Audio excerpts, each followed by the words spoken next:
Oh my god, if it's not the fucking lighting or the heat or the fucking fan wanting to die, I have recorded this video 5 times this evening, but I'm a perfectionist. I'm Beyonce Carter Knowles, your queen, and thank you for tuning in to this installment of That Shit Is Not Working For Me. That shit is not working for me when it comes to McDonald's. We're gonna be discussing McDonald's, cocaine, extinction, like things the public believes that aren't true. It's a big segment tonight. All right. First of all, let's start with McDonald's and cocaine. McDonald's apparently has a contract with Colombian drug lords or like cartels or whatever to provide either the customers or the CEOs. I'm not sure. I'm still investigating, but to provide either the customers or the CEOs with cocaine. I say that because I went and got lunch for Andrew today, and all I got him was 2 cheeseburgers, some chicken nuggets, and a fucking soda, and that shit was $20 motherfucking dollars. Now, mind you, I got myself an ice cream for $1, but that don't explain all of it. So I was like, okay, for 20, I got the receipt right here. I'm not even playing. That's like 19. Hold on, let me get it real close for you. 1936. Zoom, like focus, do something with your life. Anyways, y'all saw it was there long enough. I'm done holding that shit. It was fucking 1934. I got 66 change back. Are you serious? Like, I wasn't paying attention to that hoe when she said the price. I was like, whatever, like, I'm flossing right now. Shit, girl, that money's signed by yo man's dick. Like, shit. And then she's like, blah, blah, blah. And I'm like, okay, I give it to her. Whatever. And then I see her hand me my change, and she handed me some coins. I was like, the fuck? Where's the rest of the money? And when I saw the price, I was like, oh, okay. So I dug through the bag, because I was like, there's got to be like a 5 bag of cocaine in here. A little pick me up, a little bump, a little get me going. There's no cocaine in there. So then I was like, well, then it's got to be the CEOs who are getting the cocaine, because somebody's fucking high if they think I'm paying $20 every time I want to go to McDonald's for one person. That shit's not working for me. Like, are you fucking nuts? So then I thought, okay, like, there's got to be a reason for this inflation. So I started investigating, supply and demand, and I thought maybe chickens were like, endangered animals or something. And during the course of my investigation, I found out that chickens are in fact not an endangered animal. They're actually fucking easier than ever to get a hold of. So I don't understand why chicken nuggets went up so much. So then I thought, okay, well, maybe it's beef, No, same thing with beef. We have cows everywhere. We have so much cow shit, it's actually like destroying the ozone. So, I mean, like, we have a lot of cows. We could just be eating cows all day. We should probably not have so many fucking cows. Probably shouldn't make them so expensive. But, that's just not working for me. Yeah. So then that leads into my next part. I have really been trying to hammer this home to you guys, all right?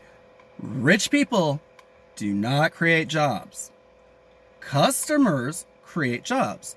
The more customers you have, the more people your company will hire. And if you had to be rich to create a business, there would be a lot of businesses that aren't open right now. Rich people do not create jobs. In fact, rich people contribute to the loss of jobs. Why? Because they want to accumulate wealth. And to do that, they invest in companies. Those companies get that money, and then they do things like automate their entire assembly line and eliminate all those jobs. Say company A makes a very successful product. Everybody likes this product. We'll say it's a fucking phone. Everybody decides they gotta have a phone. Ooh, it's a fancy thing. So then this guy's like, shit, I need to make more phones. You know what? I'm gonna sell stocks in my company to raise the money. So he does. What happens? With that money, he eliminates his employees because he can get machines to do them faster. Everyone's out of a job except for him and the maintenance man. Rich people don't create jobs. Same with companies when they merge. Oh, well, this company will say they have planes. Oh, this is a airline company. Okay. Company B, this is an airline company. Company A decides, you know what? We're gonna let some investors in. We're gonna sell some stocks so we can get some money. Okay. Company A does that. They get some money. They buy out Company B.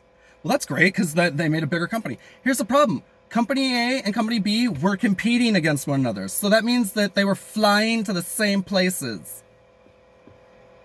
So what happens? You eliminate one of those flights because you no longer need it. Everybody gets laid off. Rich people do not create jobs. That shit is not working for me. Stop telling that fucking lie. Oh my God.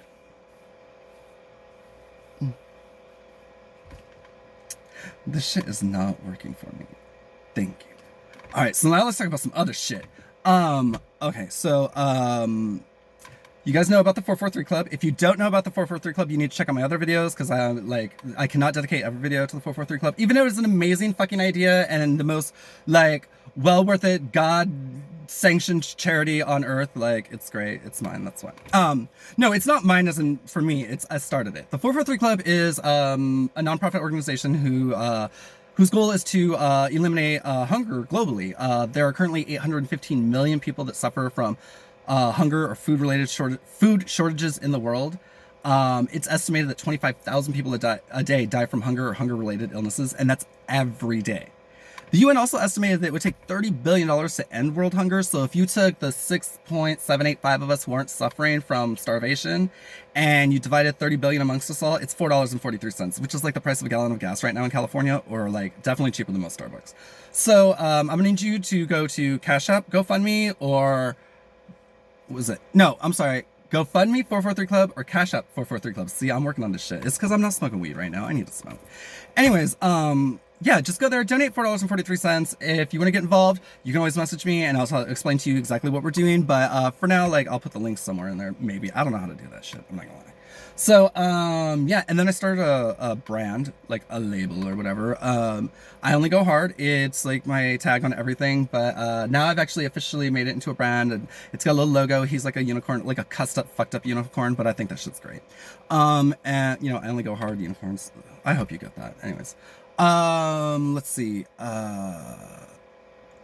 Yeah, I'm going to be, so anyways, I was at the, dispensary, and I was talking to this, dude, and like, we were talking, the dispensary, mind you, is called March and Ash, and I'm like, oh, well, my name is Ash, so that's wonderful.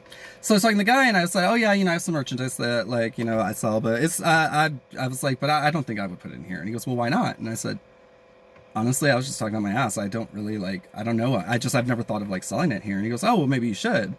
And I was like, you know, I could have a couple shirts in there. And then I was like, wait a minute. What's your name? And then, because he was kind of cute. I ain't gonna lie, like, I ought to hit it. But I was like, what's your name? And he was like, Brandon. And that's my name. So I was like, my name is Brandon Ash. And I was like, oh. And he was, yeah. I was like, well, that's easy enough to remember. And he's like, yeah. So I took that as a sign. I was like, dude, you need to stop begging. Okay, I get it, Jesus. I get it. Get off the ground. Stop groveling. I'm gonna fucking sell my clothes there. It's cool. Whatever. So that's great, you know, woo. The only friend I have in El Centro, like, you know, that's like,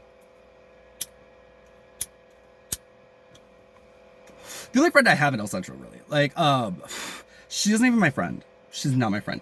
She is my weed connect in El Centro. She worked at the March and Ash place. And I just look forward to her being the one to deliver my weed, because I pull up and they bring that to me. That's VIP shit. Know that right now. Marchandash.com. You can also download their app or whatever. They are not sponsoring me. I'm just telling you where the fuck I get my weed. So if you want to know where I smoke the finest weeds from, it's March and Ash.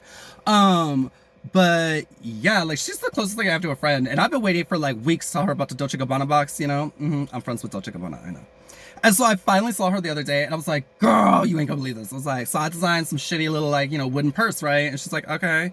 I said, and I sent it off to the Daily High Club thinking they might want it, and they never got back to me. I said, as a joke, a motherfucking joke, guess who I sent it off to? And she goes, so I said, Dolce & Gabbana. And she goes, and? I said, and they wrote me back and told me they would love to see a full presentation, bitch. Ah! And she was like, shut the fuck up! And she, like, gave me 10% off my shit right then and there. She's like, oh my god, I saw your car pull up, and I was like, that's my bitch, I'm gonna take his order. I'm so happy for you! Oh my god! And I was like, right! That's the only friend I got down here. Feel sorry for me.